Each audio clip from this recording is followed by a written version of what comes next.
Hi, I'm Alice Holland, and I'm here to present how to transfer a patient from the bed to a wheelchair. Transferring a patient from the bed to the wheelchair is a very tricky thing to do. Without proper setup and foresight, you might end up hurting the patient, or worse, yourself. Transferring a patient from the bed to the wheelchair is a very complex maneuver. First of all, you would want to make sure that there's a sheet underneath the patient so that you can move them and shift them over very easily. Second of all, you need to also set up your environment correctly. Take away all distractions and all obstacles. You want to break the wheelchair, and you also want to have the wheelchair at a level where the patient would not block or hit the wheelchair. First of all, you bend the patient's knees. Grab onto the sheet and shift them over closer to the bed.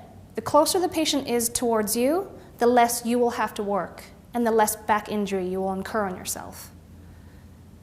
Turn them over onto their side. Cue them to make sure that they use their hand to lift themselves up. Then tell them, when you drop your knees, your body will come up, all at the same time.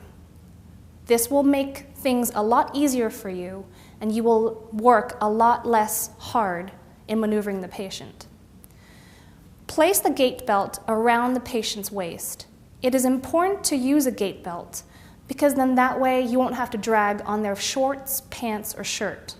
Bend your knees, keep your core nice and tight, and use momentum to lift them up. Tell them that you will dance in small steps toward the wheelchair. Cue them to use their hands and their arms so that they can brace themselves in case of a fall. The best surfaces for their hands to land on are the arms of the wheelchair. Slowly lower them down. You don't want them to rock backwards or else the wheelchair will tip backwards. Make sure you always place your knees against their knees so that if their knees do buckle, you can brace them very quickly.